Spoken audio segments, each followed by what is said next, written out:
Assalamualaikum teman-teman. Pernah dengar tentang Deklarasi Balfour? Inilah surat satu halaman yang mengubah nasib Palestina selamanya. Kalau kalian setuju sejarah ini harus diketahui semua orang, jangan lupa like, share, dan subscribe channel ini. Pada tanggal 2 November 1917, Menteri Luar Negeri Inggris pada saat itu, Arthur James Balfour, mengirim surat kepada Rothschild, tokoh Yahudi Zionis di Inggris. Surat itu berisi janji pemerintah Inggris untuk mendukung pendirian sebuah tanah air bagi orang Yahudi di Palestina. Kantor Luar Negeri, 12 November 1917. Kepada Lord Rothschild, saya sangat senang menyampaikan kepada Anda, atas nama pemerintah yang mulia, pernyataan berikut sebagai bentuk simpati terhadap cita-cita Zionis Yahudi yang telah diajukan kepada dan disetujui oleh kabinet. Pemerintah yang mulia memandang dengan penuh dukungan terhadap pendirian di Palestina sebuah tanah air nasional bagi bangsa Yahudi dan akan menggunakan upaya terbaik mereka untuk memfasilitasi tercapainya tujuan ini dengan syarat bahwa tidak ada tindakan yang boleh dilakukan yang dapat merugikan hak-hak sipil dan agama dari komunitas non-Yahudi yang ada di Palestina, atau hak-hak dan status politik yang dinikmati oleh orang-orang Yahudi di negara lain manapun.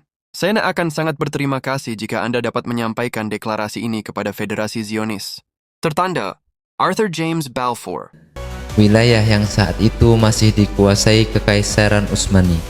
Inilah yang dikenal sebagai Deklarasi Balfour, sebuah pernyataan sepihak Inggris tanpa mempertimbangkan rakyat Palestina yang sudah tinggal di tanah itu selama berabad-abad.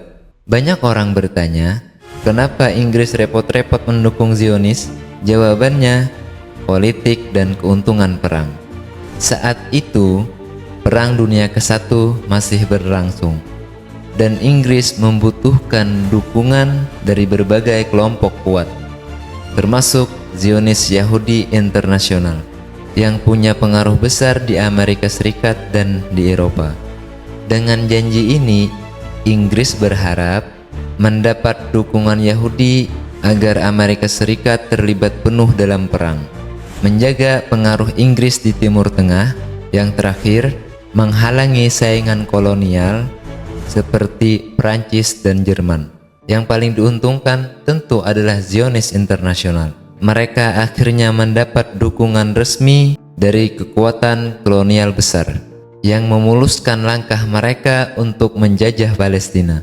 Keuntungan lain bagi Zionis, legitimasi untuk membawa orang Yahudi secara besar-besaran ke Palestina.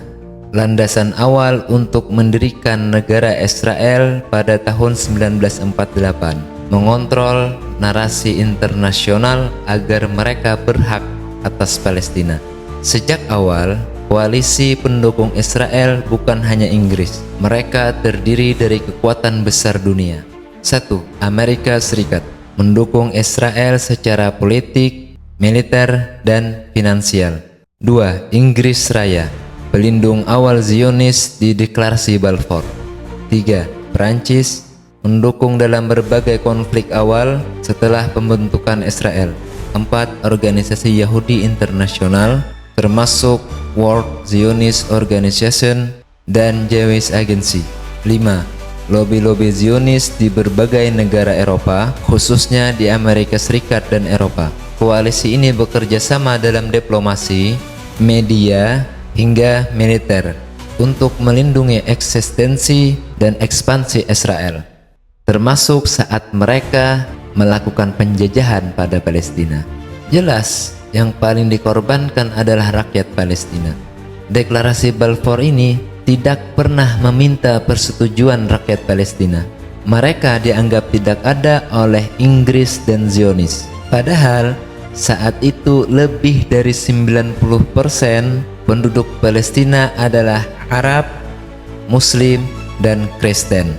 Hidup damai di tanah Palestina. Akibat janji ini, rakyat Palestina mengalami pengusiran massal Nakba 1948, pendudukan brutal, penghancuran desa dan masjid, hingga saat ini blokade, pembatasan, dan apartheid. Deklarasi Balfour bukan cuma surat biasa. Itu adalah janji kolonial yang menjadi awal penjajahan brutal atas rakyat Palestina. Kalau kalian ingin kita bahas lebih lanjut tentang dampak Balfour di PBB atau peran Amerika Serikat setelah tahun 1948, tulis lanjutkan di kolom komentar. Jangan lupa like, subscribe, dan share ke teman-teman kamu yang peduli sama Palestina. Karena sejarah ini bukan untuk dilupakan, tapi untuk dilawan dengan ilmu agar kita nggak dibodohin. Syukran katsir telah menonton video ini. Wassalamualaikum warahmatullahi wabarakatuh.